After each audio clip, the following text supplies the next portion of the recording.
Hello everyone, welcome back to another Project Gladiator weather forecast. Today I'll be covering the weather for February 19th of 2024, and currently we have a slight risk for the Sacramento Valley, including the Sacramento region just to the west, just to the east of the San Francisco Bay region. Threats for the slight risk do include a 5% tornado risk, which I will be going in depth on as the primary thing to cover in today's forecast. And then as for our wind threat, we do have a 5% damaging wind risk, as well as a 5% hail risk, so we may be able to see the possibility of some isolated and marginal damaging wind gusts and some hail. For tomorrow, we currently don't have anywhere issued as far as severe thunderstorms. However, for our day 3 outlook, 3 days out, we are expected to see at least a marginal threat for parts of Missouri, northern Arkansas, northeastern Oklahoma, and southeastern Kansas there.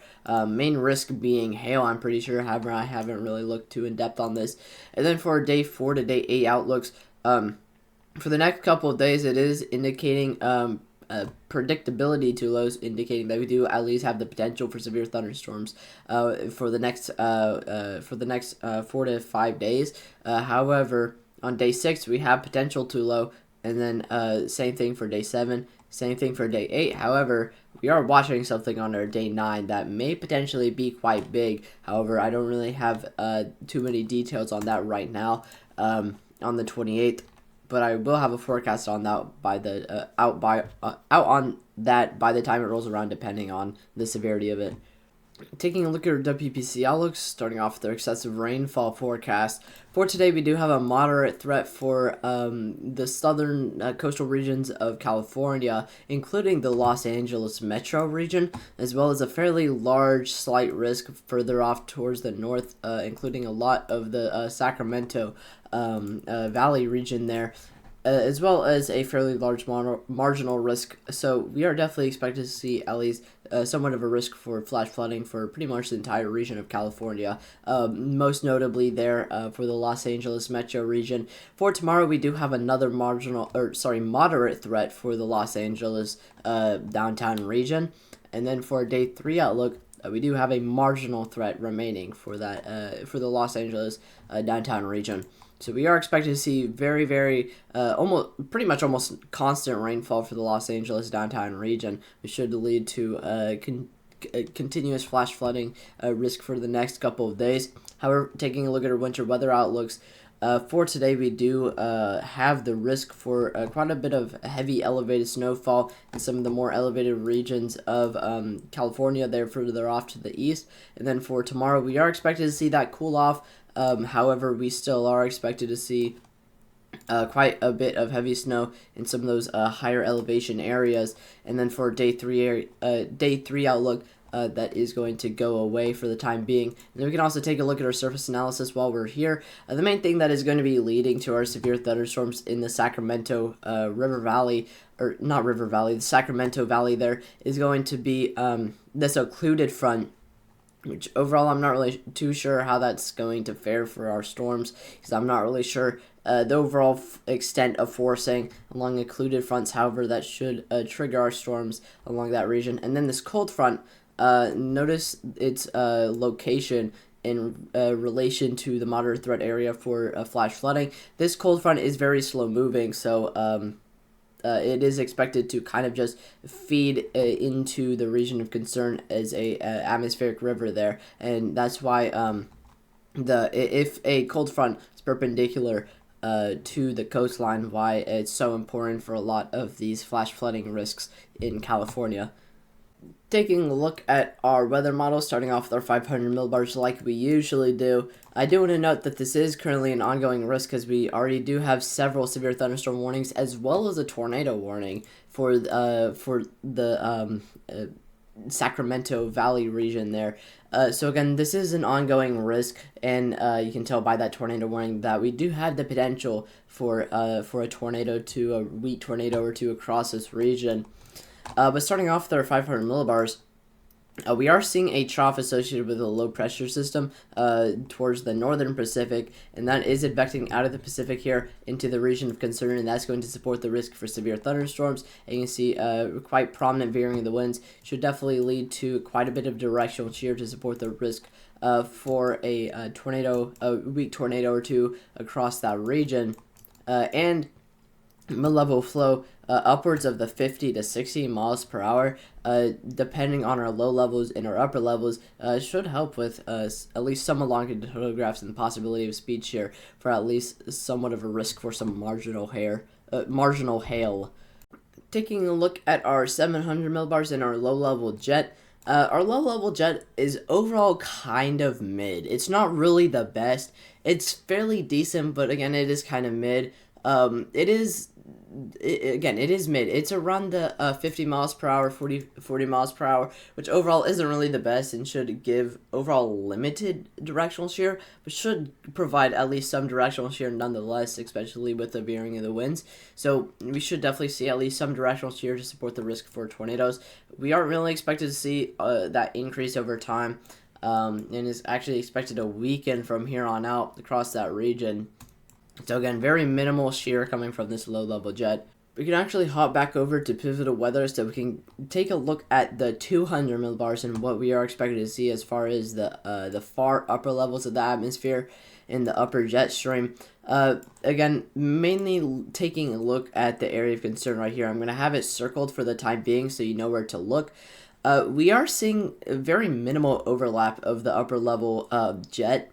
But where it does overlap, we are seeing some fairly decent, not really the whole force of the trough. We aren't expected to see anywhere from 150 knots of upper level flow, but we are expected to see potentially anywhere from 50 knots to potentially up to 80 or 90 knots. So that should definitely lead to at least some elongated photographs. Shouldn't be crazy elongated, but should also definitely lead to at least the risk for some marginal hail across this region. However, we aren't really seeing any defluence, which is when the isobars spread apart like this, which kind of creates a void in the atmosphere in the upper levels, and what that will do is that the atmosphere will take air from the low levels and the mid levels and it will rise upward to fill that gap, and that's how you get large scale widespread synoptic lift. However, we aren't really seeing that, and again, our upper level jet is kind of off center from the region of concern.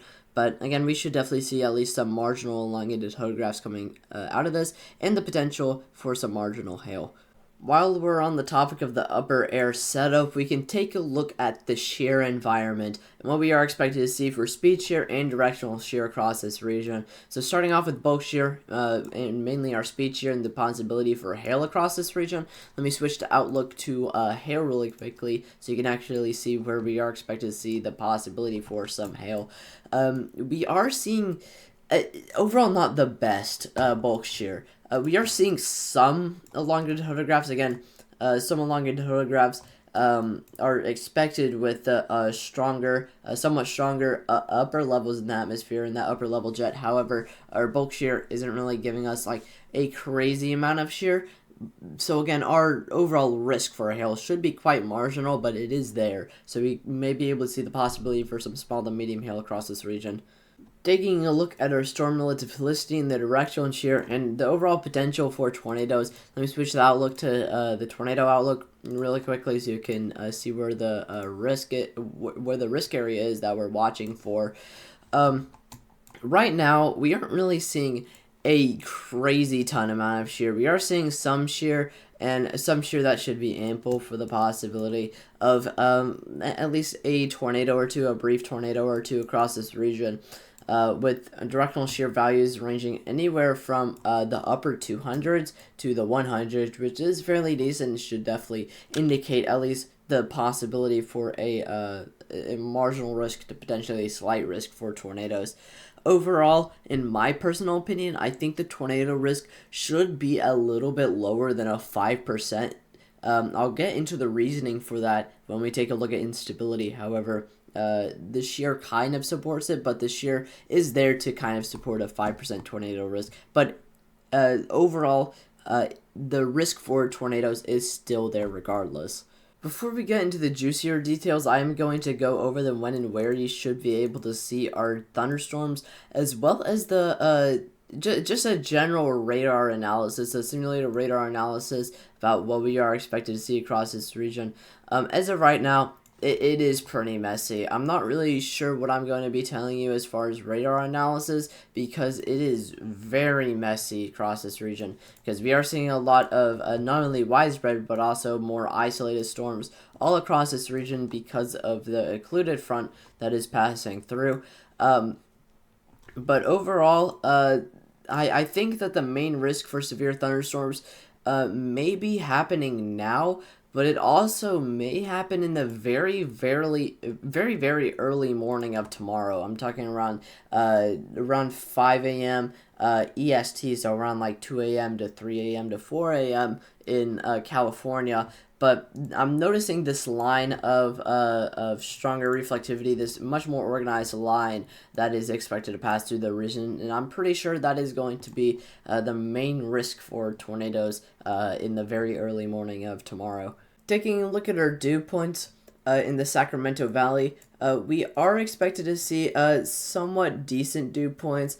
Our dew points are kind of going to be a little bit more limited. They're going to be around the low to mid 50s, and then when that line rolls around, we are expected to see them potentially get as low as the upper 40s and the low 50s, which overall isn't really the best for decent instability. We like to see dew points that are more so in the mid 50s and higher, and give and take the low 50s, maybe the upper 40s, but overall we aren't really looking at a whole lot of instability from this, and that's kind of one of the reasons why I think we are expected to see a little bit more of a marginal risk for tornadoes.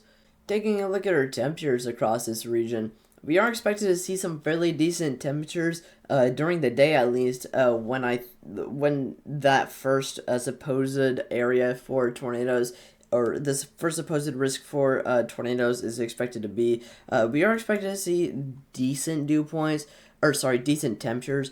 They're about as minimal as you can get for ample instability, with dew points that are around temperatures that are around the upper 50s. That's not really the best for instability. Around the upper 50s, low 60s. Again, that's not the best for instability, and we should get very limited instability out of this. And then we can also take a look at what the temperatures are expected to be like when that other line, or sorry, that one line that may be the tornado risk is expected to be.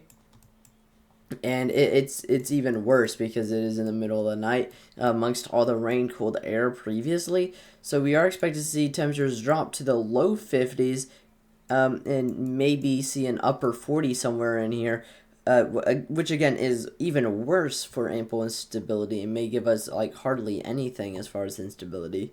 Taking a look at our lapse rates across this region, in the region of concern, let me highlight it for you just so you know where we're looking. Mainly across this region, we are seeing some fairly decent lapse rates. I'm not gonna lie, we are seeing some fairly decent lapse rates, and that should definitely help with whatever terrible dew points and terrible temperatures that we may have across this region. May give that instability a little bit of a boost. Plus, it may also help with our hail risk a little bit, and may overall help with the robustity of updrafts and overall potential for storms. But given the dew points and the temperatures, I don't think it's really expected to help too much. But we do have lapse rates that are going to be present across this region around the mid sevens, which is fairly decent and may help at least a little bit.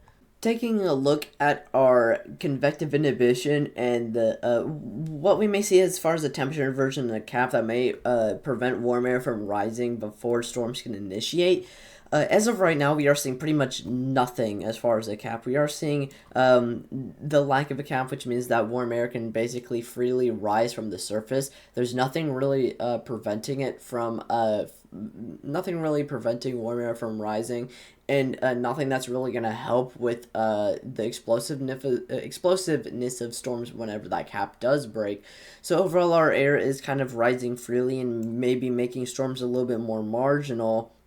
However, we can also take a look at that other thing I was talking about, that potential line that may be the main thing that we're looking for as far as the risk for tornadoes. We do have at least somewhat of a cap across this region if it is fairly weak by then. And that may help with the overall the robustity of storms and may help them become more explosive, because we do have at least somewhat of a cap in place, which is going to help instability and whatever build underneath to potentially make storms a little bit more explosive. But overall, I'm not really too sure about that, because we are expected to see much lower temperatures and much lower dew points later on tonight. Taking a look at our K values, finally piecing it all together, we are expected to see some weak K values across this region. We are expected to see everything culminate that together to give us K values that are kind of bad. They're going to be around the 800s, 700s, mainly in the upper triple digits to mid triple digits, which overall isn't the best. This is fairly marginal cape and isn't really the best for tornadoes. And that's kind of why I think we are expected to have a little bit more of a risk, a little bit more of a lower risk for tornadoes. Of course, we are expected to see at least some instability across this region to support the possibility of a weak tornado or two. However, I don't think that everything we've looked at so far is enough to really warrant a 5% tornado risk, at most a upper end 2%. We can also take a look at our surface instability. It looks like nothing really changed. However, we are looking at surface-based cape, and it does look like a lot of the most unstable cape is expected to translate down to the surface layer, meaning that storms should be able to tap into that surface instability and become more surface-based. And again, that is going to help support the risk for tornadoes, because without surface cape, you wouldn't have surface-based rotation in a tornado. So again, we should definitely see at least some surface instability, even if it is weak, to support at least the risk for a weak tornado or two across the Sacramento Valley. Taking a look at our 0 to 3 kilometer instability, this is really the home hitter for me as far as the risk for tornadoes. It does look like we are expected to see anywhere from a high end 2% tornado risk to potentially a very low end 5% tornado risk. Because overall, we do have 0 to 3 kilometer instability, which should definitely be able to aid quite a bit in the presence of weak, most unstable cape and weak surface instability. However, it's there, but it is maybe a little bit more on the limited side. We are seeing some surface instability, but again, it is kind of a little bit more limited, but it is there. So again, I think that we should at least have that 5% tornado risk there by this point to show that we do have kind of an upper end 2% tornado risk across this region. It's kind of hard to explain my reasoning for it in words. However, I hope you may be getting it a little bit. But we are definitely seeing the 0 to 3 kilometer instability, which should definitely help with our most unstable cape quite a bit, because we don't really have a lot of most unstable cape.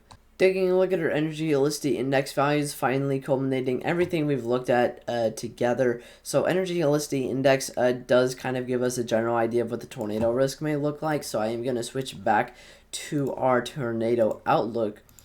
And we do have some spotty low-end energy elasticity index. However, it doesn't really take into account our 0 to 3 kilometer instability that well. So in reality, our energy elasticity index values may be a little bit higher than what models are currently indicating. But as of right now, models are still indicating that we may at least have the possibility of 1 or 2 brief tornadoes, and then again, that taking into account that 0 to 3 kilometer instability may be slightly greater than that.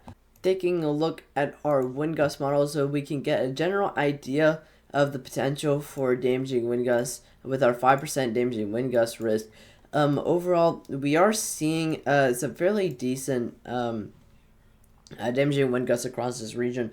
They're definitely not too strong, but they are definitely fairly marginal. They are more scattered across the valley. However, the ones that are associated with storms are a little bit more similar to the 40 to 30 miles per hour that we're seeing across the entire valley. So again, we are definitely seeing some fairly gusty winds across this region.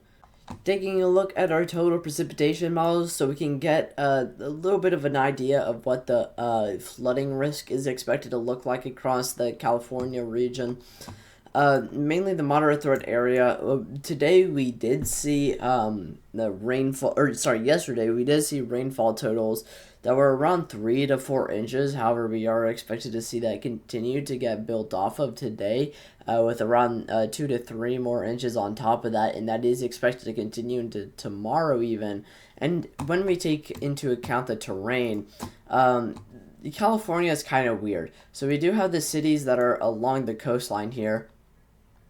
And it's kind of flat towards the ocean. However, as you go east, you do have these really tall mountains, and also burn scars with those mountains as well, because you know that California does get a lot of wildfires, and as rain falls from the sky and it accumulates on the mountains, that's going to run off towards the lower elevations, which is going to be the Los Angeles regions, those cities along the coast.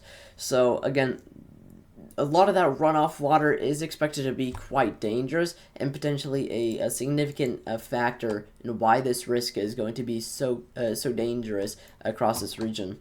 Before I end the video, I do want to talk about the GoFundMe that we have for Project Gladiator real quick. Project Gladiator is for the purpose of designing and developing an insanely powerful storm-chasing vehicle, which will be able to gather information from some of the strongest tornadoes that current intercept vehicles are unable to intercept. And this should definitely lead to big meteorological impacts, as well as finally unlocking the secrets as to what makes the most violent tornadoes so powerful. If you do want to donate to the cause, the link is in the description. I am rewriting, and I am reworking the description here, so it should be much better written by the time I get that finished.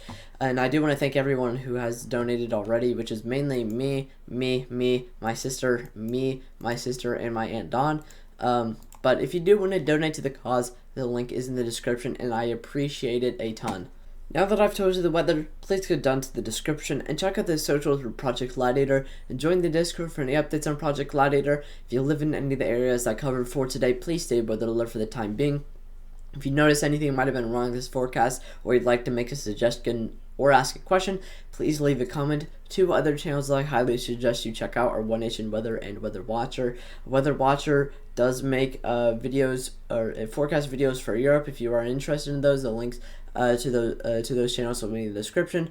And hopefully I'll be able to see you guys tomorrow with another forecast.